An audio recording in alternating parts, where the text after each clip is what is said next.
हमारे शहर और देश दुनिया की ताज़ा तरीन खबरों के लिए और लेटेस्ट अपडेटेड न्यूज़ के लिए हमारे चैनल उल्लास विकास को यूट्यूब पर सब्सक्राइब करें और बेल आइकन को भी दबाएं।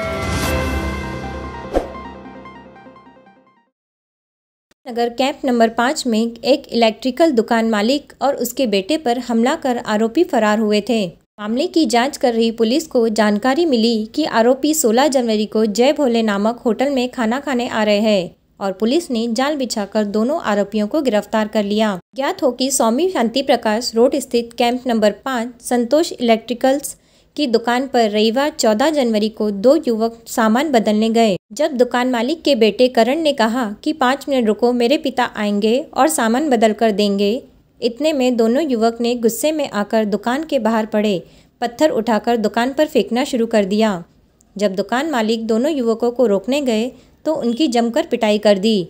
हिललाइन पुलिस में मामला दर्ज करने के बाद पुलिस ने जाल बिछाकर आरोपी करण माधवी और चेनू माधवी को गिरफ्तार कर लिया है। दिनांक 26/11/2023 रोजी फिर्यादी करण राजेश सुकेजा हा त्याचे संतोष इलेक्ट्रॉनिक्स या दुकानामध्ये बसला असताना यातील आरोपी करण दिनकर मडवी, चैनू चंदर मडवी असे पंख्याचे पाईप परत देण्यासाठी आले।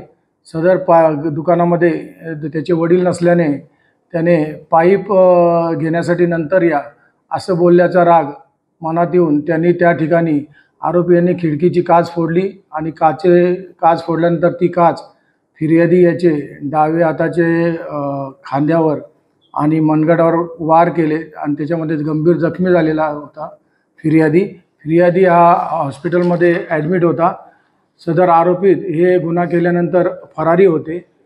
फरारी असताना सदर आरोपीत हे दिनांक 16/1/2024 रोजी जय भोले या हॉटेलमध्ये जेवण करण्यासाठी येत आहे अशी माहिती आमचे DV पथकाचे पोलीस गाडगे यांना मिळाल्यानंतर ASI Gaikwad, PN कारकूड, PC Kharmale असे त्या ठिकाणी गेले। त्यांनी सापळा रचून त्या आरोपीला त्या ठिकाणी पकडलेला आहे।